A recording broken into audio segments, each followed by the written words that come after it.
नमस्कार दोस्तों, स्वागत है आप सभी का उड़ान आईएएस एकेडमी के छत्तीसगढ़ समसामयिक प्रश्नोत्तर श्रृंखला में।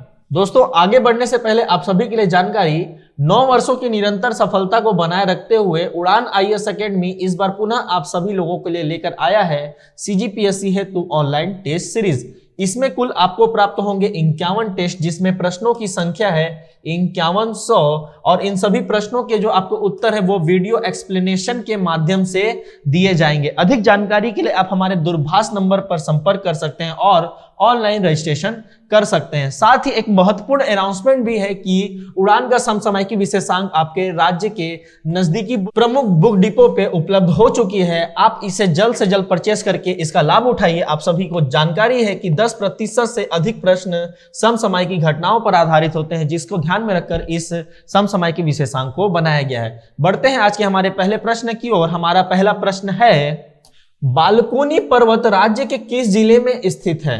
ध्यान से देखिए, बालकोनी पर्वत राज्य के किस जिले में स्थित है? Balcony mountain is located in which district of the state? ठीक है, पहला ऑप्शन है बिलासपुर, दूसरा है बलौदाबाजार भाटापारा, तीसरा है कोरबा और चौथा है जांजगीर चांपा। दोस्तों, जिसका सही उत्तर है वो है बलौदाबाजार भाटापारा।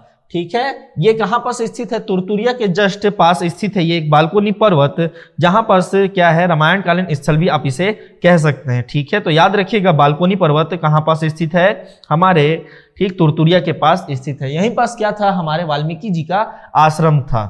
ठीक, याद रखिएगा, ये लव कुश की जन्म स्थली भी है बालकोनी पर्वत।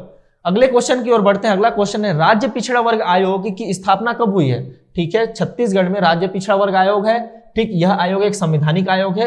भारत की दृष्टि से आर्टिकल 338 ख ठीक अनुच्छेद 340 में पिछड़ा वर्ग आयोग हेतु एक समिति गठित करने की क्या है, पावर है प्रेसिडेंट को। तो इस प्रकार की 3 समिति गठित हो चुकी है। 1953 में काका केलकर समिति, 1978 में मंडल आयोग और 2017 में रोहिणी सरकार आयोग अभी तक बन चुका है। ठीक, इन दो को तो आप सब एकदम ज्यादा याद रखेंगे, क्योंकि इसके आधार पर पिछड़े वर्गों की पहचान की गई और यहाँ पर 27% आरक्षण दिया गया और इसके आधार पर अभी संवैधानिक दर्जा भी दे दिया गया है। तो अनुच्छेद 338 ख में एक संवैधानिक आयोग बनाया गया है, संविधान संशोधन 102 करके। ठीक है, अब बढ़ते हैं कि छत्तीसगढ़ में कब इसका इस्टेब्लिशमेंट हुआ था, हमें यह देखना है।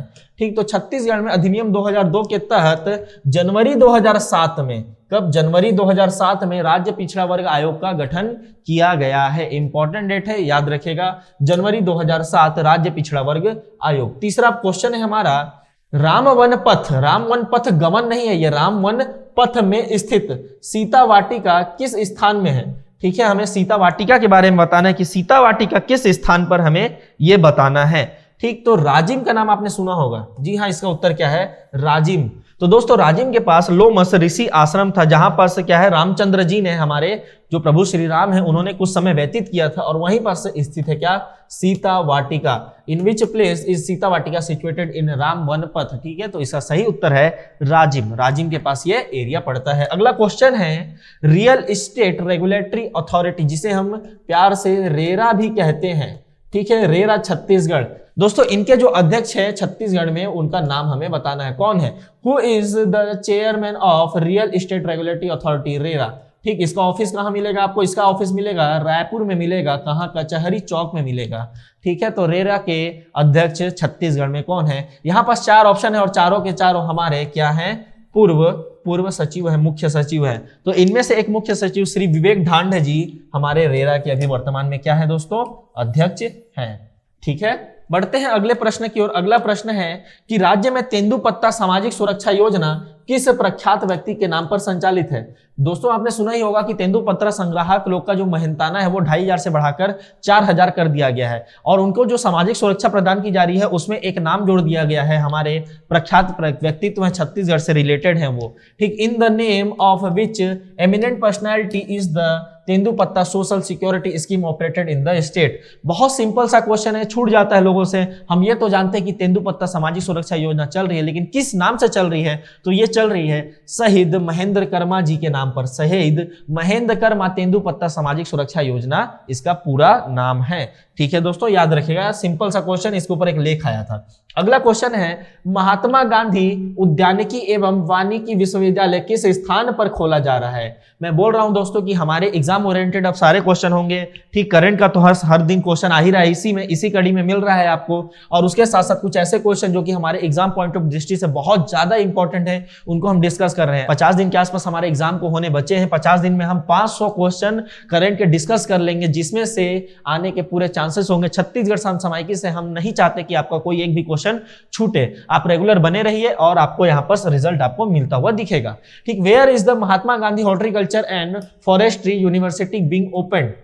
पहला ऑप्शन है भिलाई, दूसरा है दुर्ग, तीसरा है नवा रायपुर, चौथा है बिलासपुर। तो दुर्ग के सांकरा में 55 करोड़ रुपए से ये निर्मित किया जा रहा है। ठीक है, तो राज्य का पहला उद्यानिकी विश्वविद्यालय है और वानिकी विश्वविद्यालय है। ठीक है, तो याद रखिएगा दोस्तों कि दुर्ग सांकरा में इसको खोला जा रहा है। अगला क्वेश्चन है, पर्यटन क्षेत्र कबीर चबूतरा राज्य के किस जिले में स्थित है? ठीक, हमें बताना है कि यह पर्यटन क्षेत्र कहां पर स्थित है। कबीर चबूतरा, ठीक, tourist area located in which district of Kabir चबूतरा, उल्टा हो गया थोड़ा सा, यहाँ पर कबीर चबूतरा is situated in which district? ठीक है, टूरिस्ट एरिया है, तो यहाँ पर पहला ऑप्शन बिलासपुर आप लिख कर आ जाते हैं, जो कि गलत होता है, क्योंकि ये गोरेला पेंड्रा मरवाही में है। पहले हम पढ़ते थे कि ये बिलासपुर में है, लेकिन अब ये कहाँ है? गोरेला पेंड्रा मरवाही में है। आपको इसका उत्तर मिलेगा। उड़ान के समसामयिकी में भी पूरा एक स्पेशल चैप्टर बनाया गया है गोरेला पेंड्रा मरवाही से, क्योंकि 28वां जिला है हमारे राज्य का, नया जिला बना हुआ है ये, और इससे क्वेश्चन आने के ज्यादा चांसेस भी बनते हैं। तो गोरेला पेंड्रा मरवाही इसका क्या होगा? उत्तर होगा। अगला प्रश्न है हमारा कि मलेरिया मुक्त अभियान, जो मलेरिया मुक्त अभियान था बस्तर का, जो कि अब पूरे राज्य में चलाया जा रहा है, तो बस्तर में जब ये चला था तो उस समय इसमें कौन कौन सी बीमारियों को शामिल किया गया था?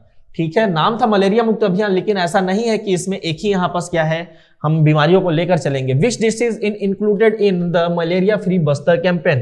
पहला है यहाँ कूट में है मलेरिया, दूसरा है एनीमिया, तीसरा है कुपोषण और चौथा है डेंगू।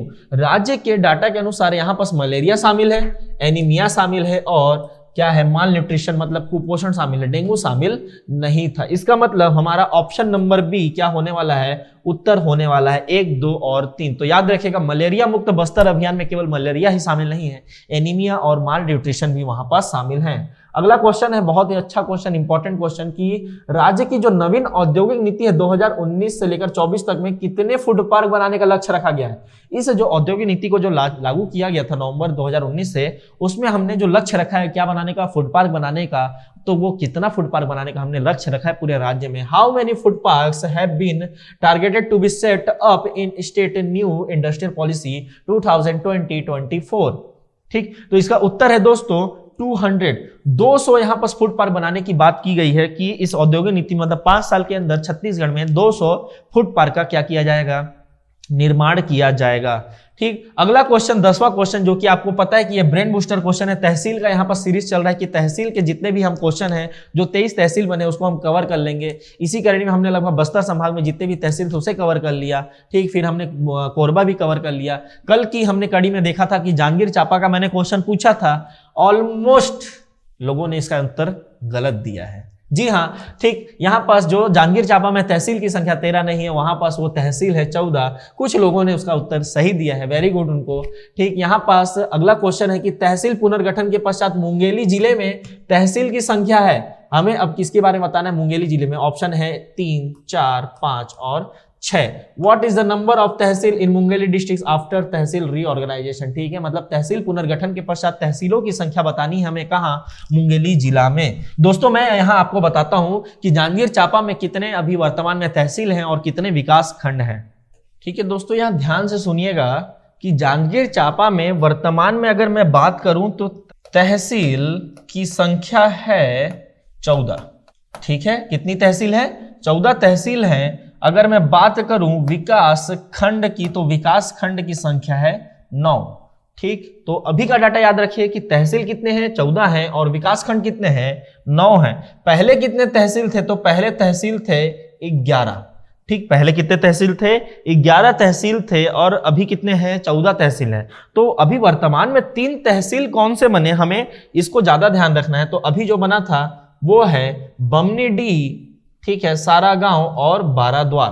तो 14 में से 3 हटाएंगे तो 11 तहसील। तो ये 11 में कौन कौन 11 थे? पहले नवागढ़, शक्ति, जैजैपुर, मालखरौद, अकलतरा, पामगढ़, डबरा, चांपा, जांजगीर और बलौदा, ये 11 थे। शिवरी नारायण इसके साथ ये 3 और एक्स्ट्रा बने तो ये हो गए कितने, 14 तहसील। समझ में आया। तो वर्तमान समय में जांजगीर चांपा में आप कितने तहसील बताएंगे, तो 14 तहसील बताएंगे आप। कहां, जांजगीर चांपा में 14 तहसील बताएंगे। लेकिन जब विकास खंड की बात करूंगा तो विकास खंड कितने बताएंगे, तो विकास खंड आप बताएंगे 9। ठीक, तो याद रखिएगा 9 विकास खंड कौन कौन से हैं, नवागढ़ विकास खंड है, शक्ति विकास खंड है, जयजयपुर है, मालखरौद है, अकलतरा है, पामगढ़ है, डबरा है, बलौदा है। ठीक, उसके साथ साथ बमनीडी है। ठीक, तो बमनीडी एक विकास खंड भी है और तहसील भी है। ठीक, चांपा को यहां और जांजगीर को आप क्या बोलेंगे, विकास खंड नहीं बोलिएगा। याद रखिए जांजगीर, चांपा, शिवरी नारायण, ये तीनों के तीनों क्या है, तहसील तो है लेकिन विकास खंड नहीं है। उसी के साथ बाराद्वार, सारागांव और ये दोनों भी क्या है, विकास खंड नहीं होंगे। ठीक, तो 14 यहां पर तहसील है और 9 विकास खंड है। कौन से 5 विकास खंड, तहसील विकास खंड नहीं है, ये 5 ऐसे तहसील हैं जो विकास खंड नहीं है। पहले क्या होता था, पहले चांपा तहसील रहता था और विकास खंड क्या हो जाता था, बमनीडी हो जाता था। दोनों आसपास हैं, आसपास की बात नहीं करूंगा मैं, एरिया की बात करूंगा। तो चांपा को हम तहसील लेते थे और विकास खंड क्या होता था, बमनीडी होता था। लेकिन अब बमनीडी अलग से तहसील बन गया है, बमनीडी क्या हो गया, अलग से तहसील बन गया। तो दोनों का तहसील अलग हो गया और बमनीडी पहले से विकास खंड था तो वो विकास खंड रहेगा और चांपा के लिए विकास खंड यहाँ पास नहीं है। तो सारागांव, बाराद्वार, शिवरी नारायण, जांजगीर और चांपा, ये 5 ऐसे तहसील हैं जहां विकास खंड नहीं है। इस कारण से विकास खंड यहाँ पास अभी 9 है और तहसील कितने हैं, 14 तहसील है। तो आई होप दोस्तों कि आप इसे जरूर समझ पाए होंगे। ठीक, आप अपने डाटा को करेक्ट कर लीजिए, वहां 13 नहीं 14 तहसील होगा। ठीक, कुछ लोगों ने बहुत अच्छा आंसर दिया था, 14 दिया था, उनको बहुत बहुत बधाई, अच्छी आपकी तैयारी है। ठीक, और जो है वो कंटिन्यू बने रहे, इसी प्रकार तैयारी आपकी चलेगी अच्छे से। आशा करता हूं कि आप सभी को ये जो प्रश्न है वो पसंद आए होंगे। आज की कड़ी का जो 10वां प्रश्न उसका आंसर आप कमेंट बॉक्स में कीजिएगा। आज के इस कड़ी को आप लाइक करें, शेयर करें, हमारे यूट्यूब चैनल को सब्सक्राइब करें। हमारे यूट्यूब चैनल में अभी पंचायती राज हेतु ग्राम सभा और इसकी पंचायत की सीरीज चल रही, उसे आप जरूर देखिए ताकि आपको जो अपडेटेड वहां पर वर्जन है ग्राम पंचायत का वो आपको समझ में आए, जो यहाँ पर संशोधन हुए थे। ठीक है दोस्तों, और अपने दोस्तों के साथ इस वीडियो को और हमारे वीडियो को शेयर करें ताकि हमारा इस जो पहल है, जो हमारे जो अभी एग्जाम आने वाले हैं उसमें जो लाभ होगा वो सभी को प्राप्त हो। ठीक, वो किसी सीमित व्यक्तियों तक या अभ्यर्थी तक न रह जाए, इसका लाभ अवश्य उठाएं। इसी आशा के साथ दोस्तों मैं मिलता हूं आपसे कल की कड़ी में। तब तक के लिए जय जोहार, जय छत्तीसगढ़।